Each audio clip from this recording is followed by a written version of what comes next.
Good morning, folks. We are here today for another stream in learning React from scratch. Today, uh, we are starting a new chapter, you can say a part two of the course. So, in part one, we were like basically getting familiar with the React, like what it is, what is state, and stuff like that.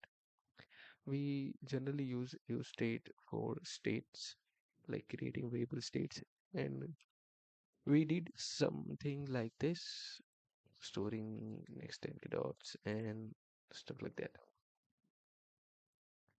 So let's move on to the next part, which is part two. And it has one, two, three. It has five chapters. These are, you can see, a core React, like forms, getting data from server. These all are really valuable. So let's jump in there. Rendering a collection module. So before starting a new part, let's recap some of the topics that proved difficult last year, which is console.log. What's the difference between an experienced JavaScript programmer and a rookie? The experienced one uses console.log 10 to 100 times more.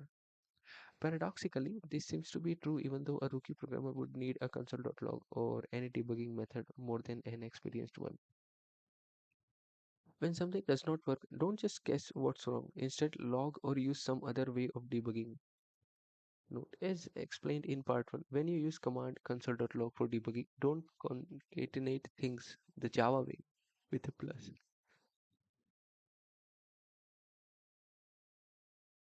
If you concatenate an object with a string and log it to the console log, like in our first example, the result will be pretty useless. So try to do it with comma. On the contrary, when you pass object as distinct arguments separated by commas to console.log, like in our second example above, the content of the object is printed to the developer console as strings that are insightful. If necessary, read more about debugging React application. It was on part one, right? Generally, console log would be enough.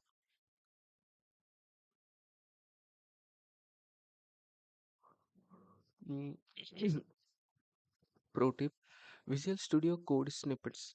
With Visual Studio Code, it's easy to create snippets, and that is shortcuts for quickly generating commonly reused portions of code, much like how Sout works in NetBeans. Now, what is that? Instruction for creating. Let's look at this. Snippets in Visual Studio Code.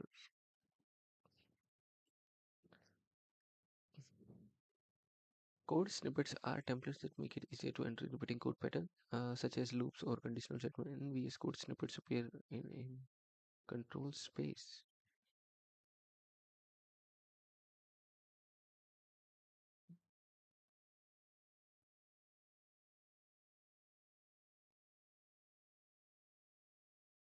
Is that the one? Control space. Snippets appear in mixed with other section as well as in a dedicated snippet picker. Insert snippet in the command palette.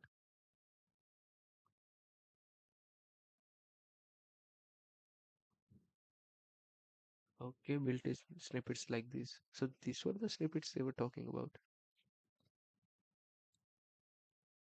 Okay, I understood. Let's move on to next. Useful. Ready-made snippets can also be found in VS Code plugins in the marketplace. What kind of? I see this one they are talking about. React Redux React Native snippets. It has 70 millions, 1.7 millions or something downloads. So let's download it. Where is the marketplace? This one. Yes. What is it? Yes, 7.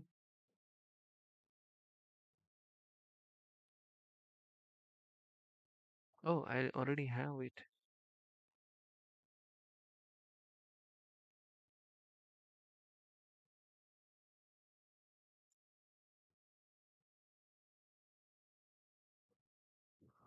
Okay. And the most important snippet is one of the console.log command. For example, Scylla. This can be created like this. Now let me do it as well.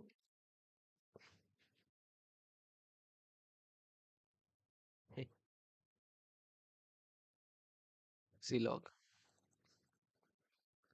Debugging your code using console.log is so common that in VS Code it has a built-in snippet. To use it, type log and hit tab to autocomplete.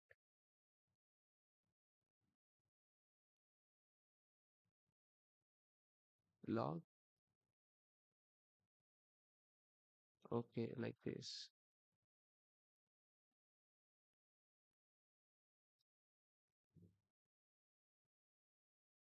Okay, marketplace, another plugin or extension.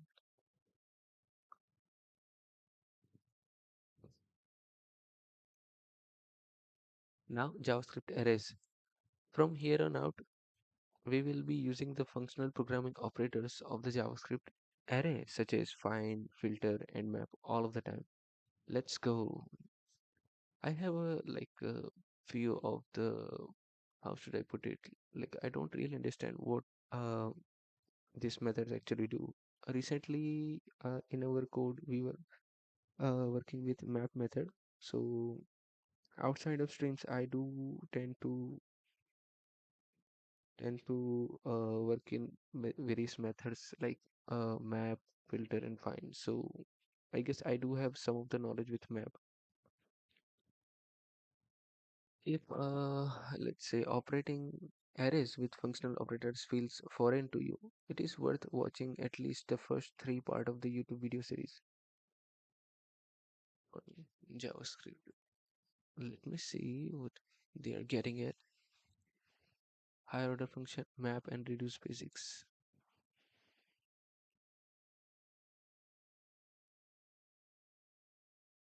It is so. It does have a 12 videos, so I guess I will look it up after the stream. Let's see. Higher order function.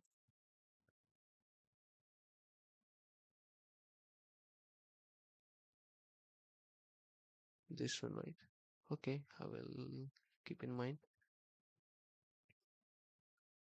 Event handlers revisited. Based on last year's course, event handling has proved to be difficult. It's worth reading the revision chapter at the end of the previous part.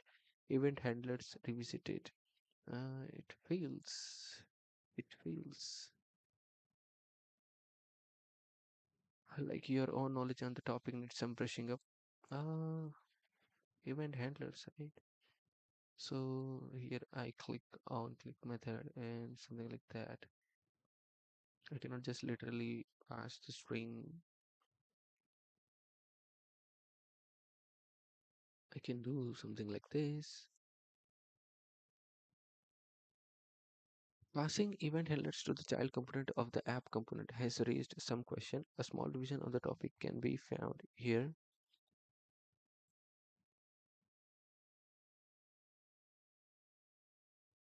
Event handlers to the child component.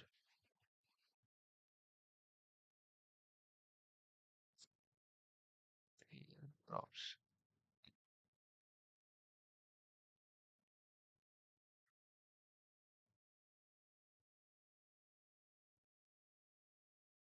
Okay. Mm, Rendering collection.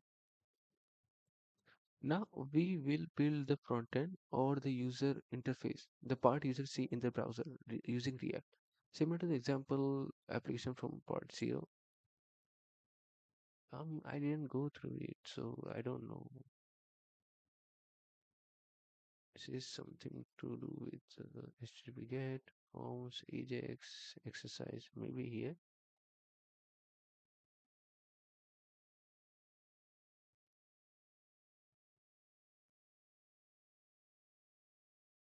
Mhm.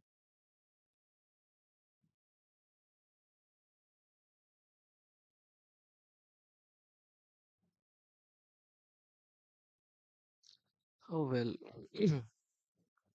rendering collection.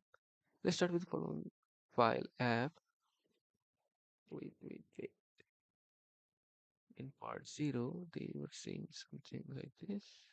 Part 2, course info. So, according to them, should I create outside part 2? Is that what they are saying? I should have created part 1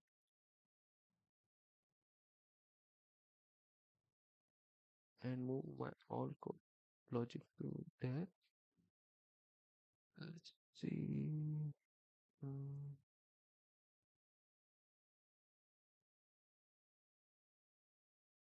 let's move this all to the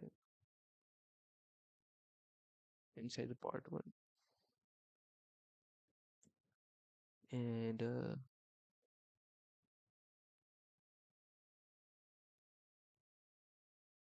I would like to also go on Motors 2 inside the part 1.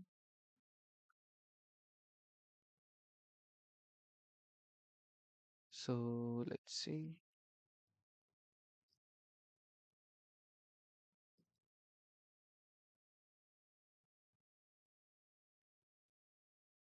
Create a part 1 and part 2 directory and move files.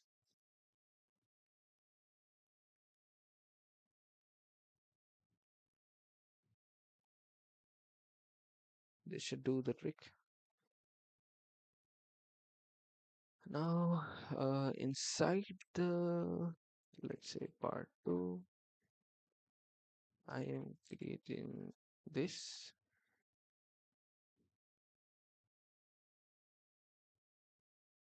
Uh, Here as well. We'll go with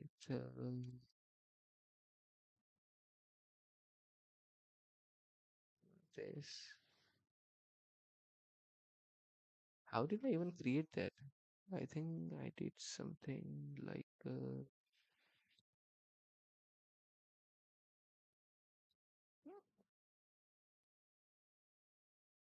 yeah, I did this, but npm create white at latest. That's what I just did, right?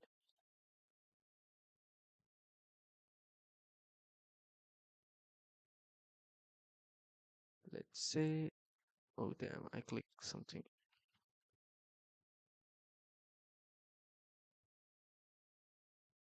Nope. Uh, so npm create white at latest.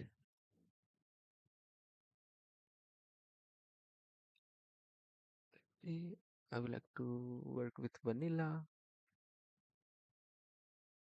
Yeah, that would be. And in that JavaScript, yes, scaffolded the project and good to go. Let's see while it's happening. Let's read this through. Following the file app.jsx, let's copy this inside my src folder, main JSX. It has some of the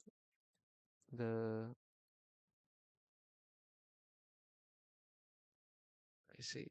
Let's comment this out and let me delete this. And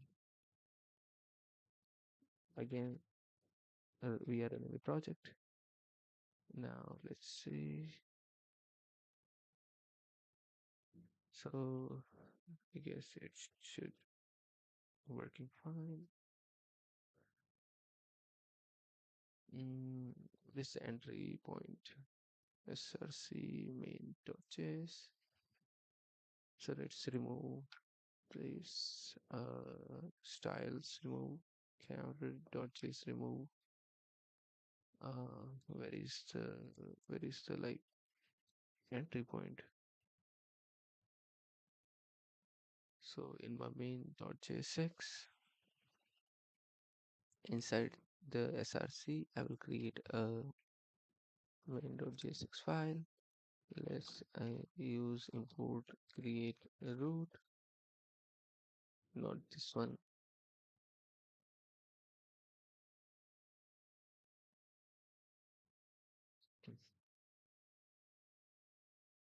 So import from React client and const root is equal to, oh, I see. They were using React DOM, right? React DOM or something. I forgot what was it. Yeah, this one.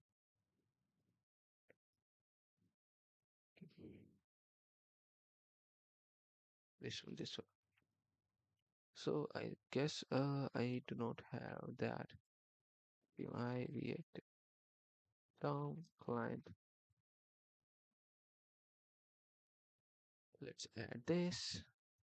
Why? Just make sure you use the correct access right and the complete repository exists. A complete log of the file. Um, I think I did some messed up thing. Mm, Packet JSON. It has a weight here.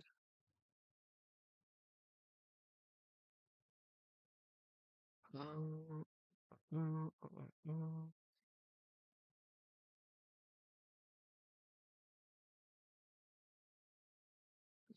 Let me see. Bring back all the. Let's me bring back all the changes. Okay.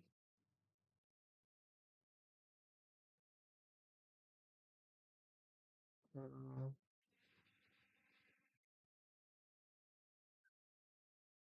Actually,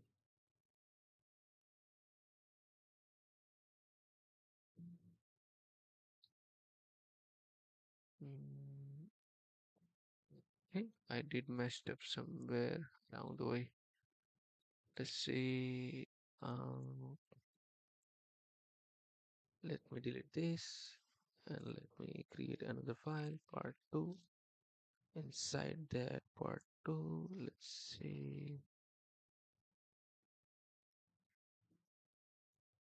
two, and I will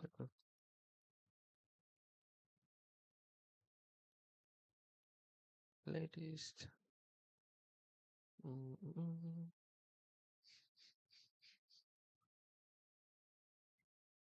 Just make sure that I am doing it perfectly.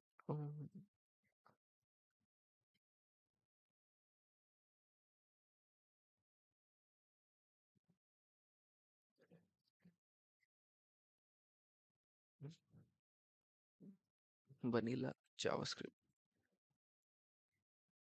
Let's start now.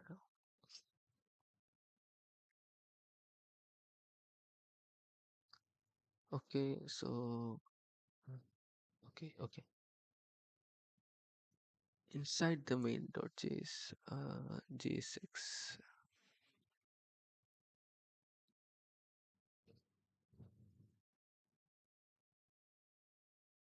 I see. Okay, and I now understand where I did mistake.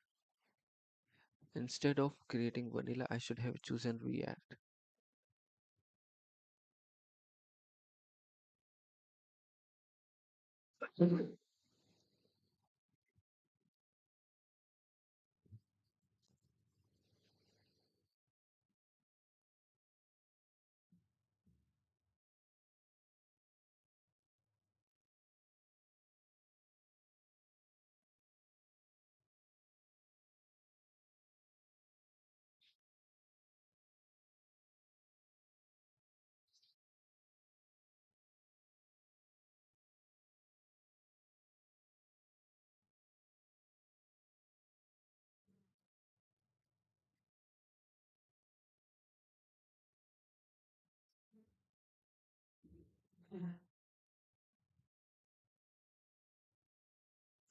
Hello.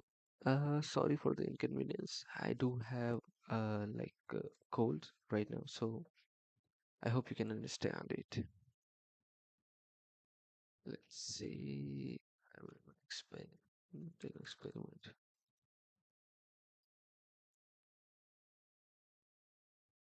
Part two. Inside that part two,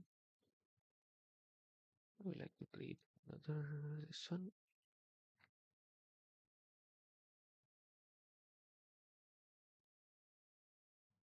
Yeah, this looks good. Let's go to create with at latest inside this project. I'd like to choose React. I will go with JavaScript. Yes, and our project is scaffolded, and inside the SRC, I do have what I need.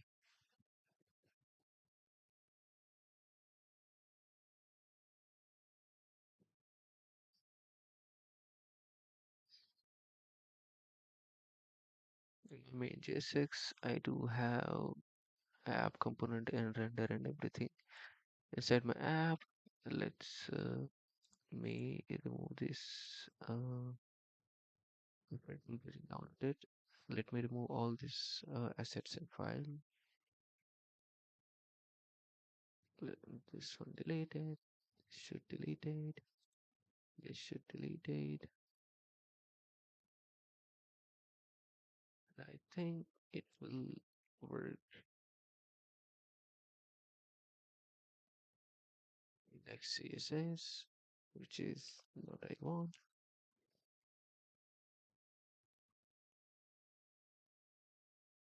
Inside the app.jsx, hero magent illustrate app.css. Let me remove this.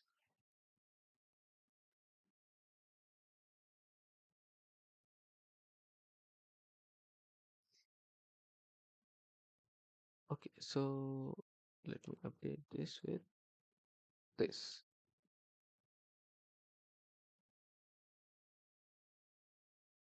Uh,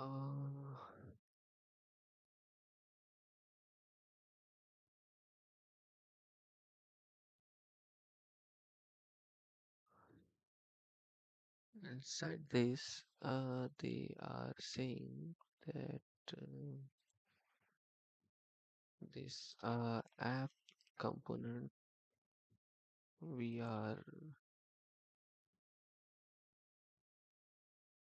inbuilt properties of undefined reading zero.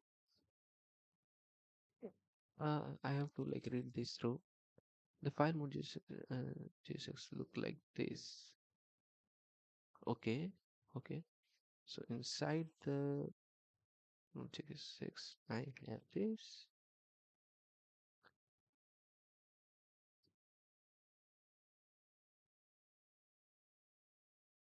And in app, I'm passing nodes as a props.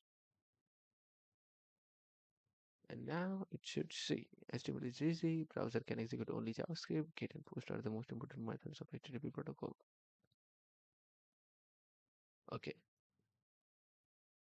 Every node contains its textual content, a boolean value for marking whether the node has been categorized as important or not, and also a unique ID. The example above works due to the fact that there are exactly three nodes in the array. A single node is rendered by accessing the object in the array by referring a hard-coded index number. Well, yeah, do. Uh, let's put this side by side. In my nodes array of objects, I'm accessing the first like first index value, zeroth index value, and since it's object, I'm accessing the content property of it.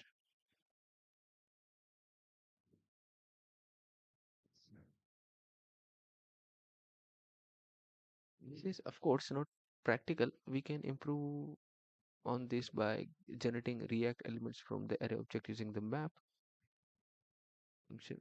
The result is an array of list of elements. So what I can do is let me do it by myself. I'm gonna work on map.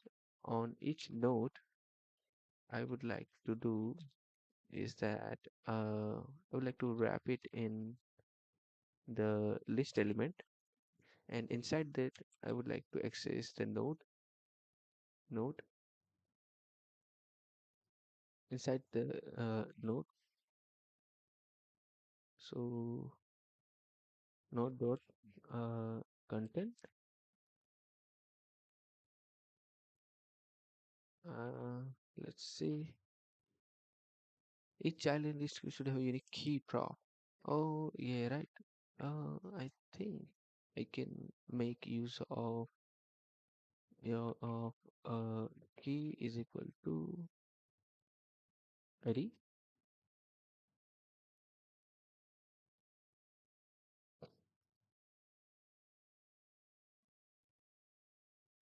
Key nodes dot ID. No, something not like that.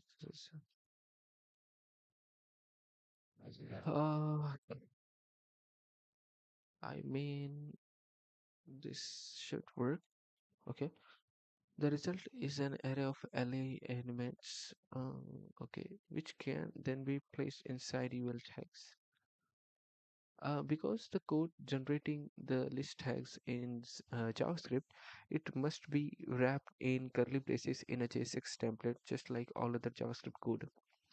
We will also make the code more readable by separating the arrow functions declaration across multiple lines. Is that what they want me to do?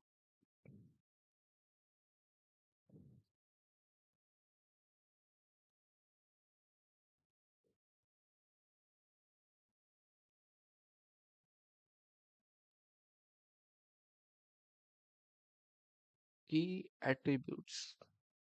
Even though the application seems to be working, there is a nasty warning in the console, something to do with key prop. As the linked React page in the error message suggests,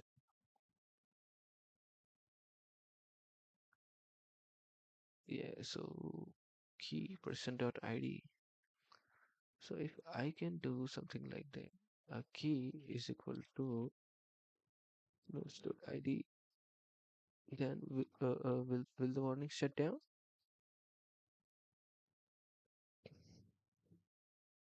So,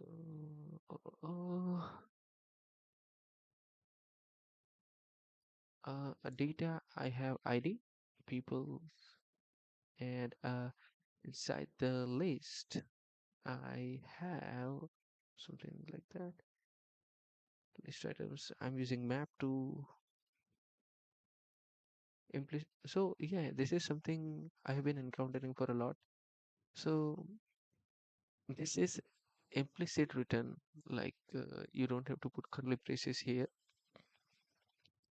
and this one is explicit. Generally I prefer to use this because it is a lot easier to like do this. Keeping these items in order with key, notice all the inboxes on JSX element directly inside map can always call always needs a key. Okay. Keys tell React which array items each command correspond to so that it can match them up later. This become important if your array items can move, like in a sorting, get inserted or get deleted. A well chosen key helps React infer. So like how do I use that in my app? Inside the list, inside the list, I don't-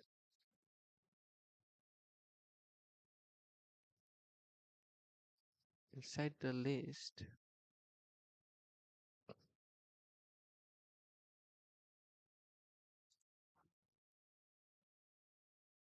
as a key prop, I can say note dot id.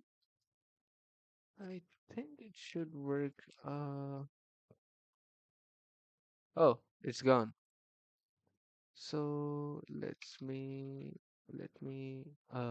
comment first.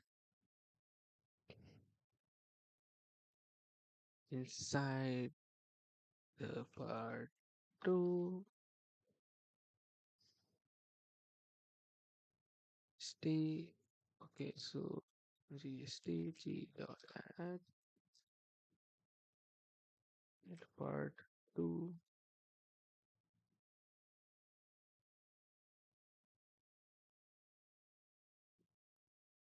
and in the main branch I have done that.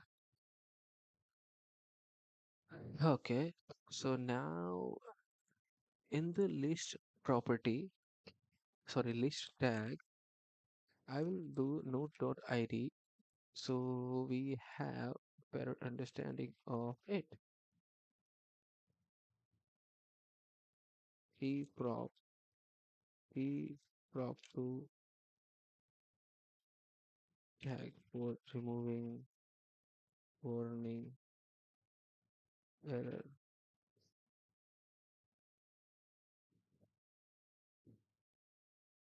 Yep. Let's go to the next one. Uh, uh, uh, uh, uh, the elements generated by the map method must each have a unique key value, an attribute called key. So after I added this, the message disappeared. React uses key attribute object in there to determine how to update the view generated by a component when the component is re-rendered. More about this in the React documentation. Resetting and preserving and resetting state. Right, let's go. New player. Sarah score.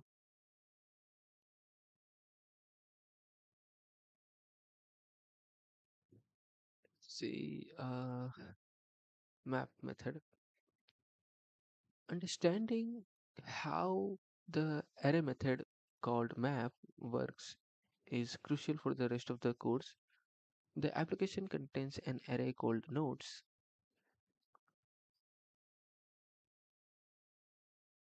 Okay, let's pause for a moment and examine how map works. If the following code is added to, let's say, the end of the file, 1 to 3 will be printed to the console because we are getting the ID here for each. So map is like it iterate over each element in the array of objects, like each objects on this whole object, it's gonna do the operation that we define. So this is nodes and we are passing the node here. So what it's gonna do is it's gonna iterate over all of them, and we are getting essentially in each objects, each element's ID. So it's gonna bring me the ID, and map returns a new array. So 1 2 3 will be printed to the console. Map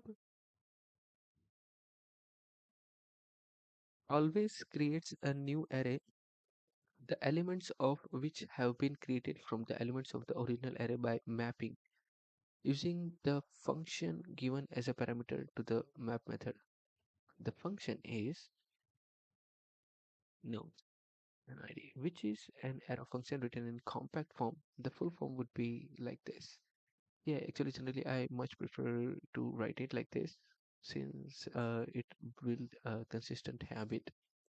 The function gets a node object as a parameter and returns the value of its ID field.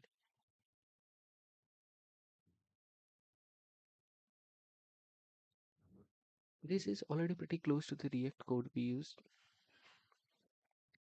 which generates an list tag containing the content of the node from each node object. Because the function parameter passed to the map method is used to create a few elements, the value of the variable must be rendered inside curly braces. Try to see what happens if braces are removed.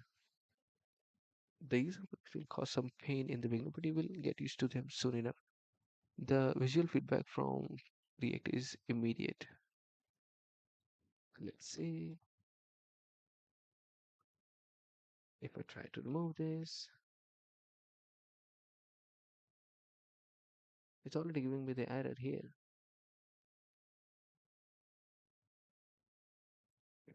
this.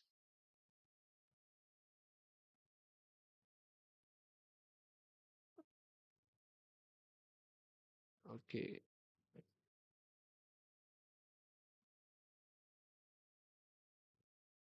Anti-pattern array indexes as keys. We could have made the error message on our console display by using the array indexes as keys, but I think I don't know in which, I think outside of this course I heard that using these indexes, actually map provides I think three uh, parameters. One is the this one, like the array we are using is, then the index, and the each element of array. So indexes as the keys. The indexes can be retrieved by passing a second parameter to the call function. When calls are like this, I is assigned the value of the index of the position in the array where the node reside. As such, one way to define the row generation without getting error is like this. We have an order list, nodes.map, node, then we can pass index here. I mean, let's do it. So I'm passing nodes and index, and inside this, I will use this, and it will doesn't impact that much. But this method, this way of using indexes is wrong. So this is, however, not recommended. It can create undesired problems even if it seems to be working just fine. Yeah, that's what people say. I also heard they say that in larger applications, like we have e-commerce platform, and we have so many products catalog and such. We if we try to use I, then it's gonna be a disaster. So they were like calling it disaster and stuff. So I guess it should be fine if I really don't use it index. Okay, so they also provided the article where it says that index as a key is an anti-pattern.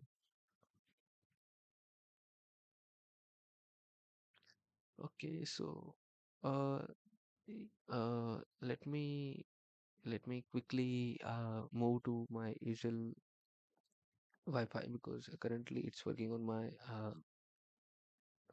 fine.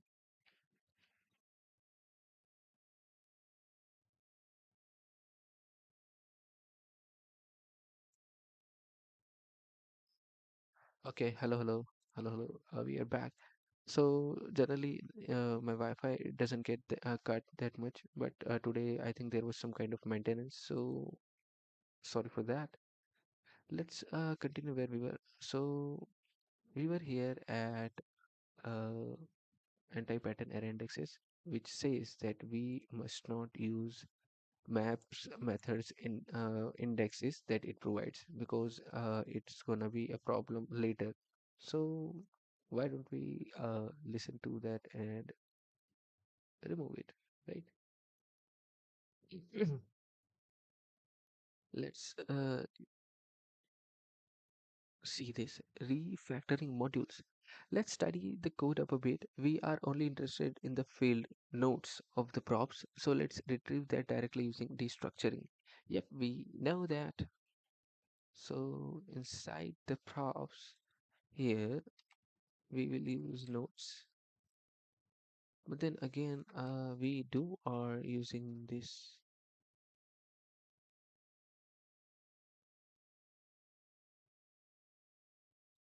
Will this give me error? Nope. Um, let's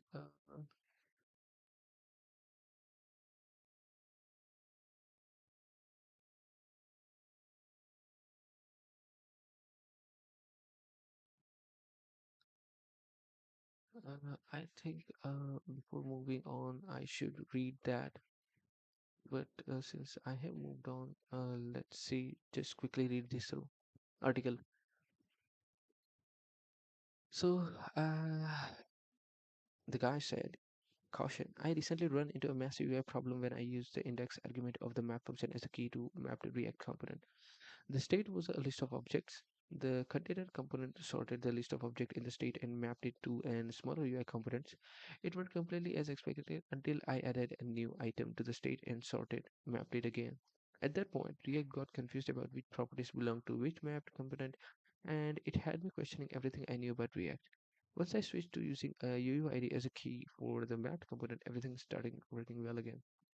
So many times I have seen developers use the index of an item as its key when they rendered a list.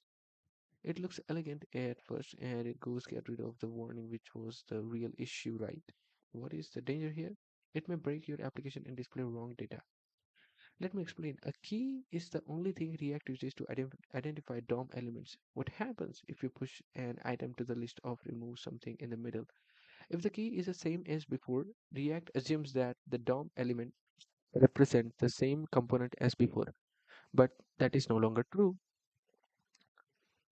To demonstrate the potential danger, I created a simple example with suits. Let's see if I click on this example, will it work? Uh, uh, uh,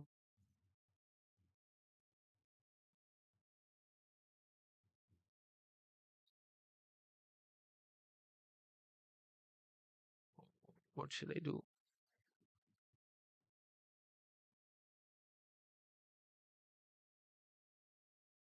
Screenshot of the example showing the danger of using the index as a key.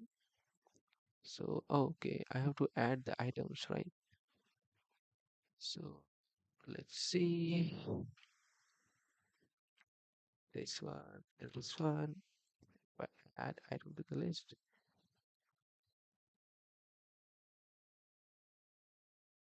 It's not scrollable.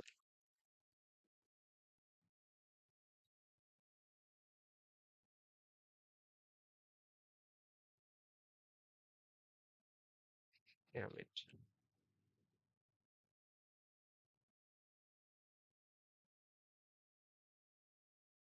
Mm, mm, mm. This article, yeah, this one. Mm, let's see. It turns out when nothing is passed, React uses the index as a key because it is the best guess at the moment. Moreover, it will warn you that it is a suboptimal. It says that in a bit confusing word. Yeah. If you provide it by yourself, React just thinks that you know what you are doing, which remember the example can lead to unpredicted well results. Better, each such item should have a permanent and unique uh, property. Ideally, it should be assigned where the item is created. Of course, I'm speaking about an ID, then we can use it the following way. To-dos, we are mapping to each to-do. We are we are passing that to-do list inside the to-do component, and the key that we are passes is to-do's ID. First, look at the existing properties of the items. It is possible they already have something that can be used as an ID. One way to do so it is to just move the numbering one step up in the abstraction using a global index makes sure any two items would have different IDs.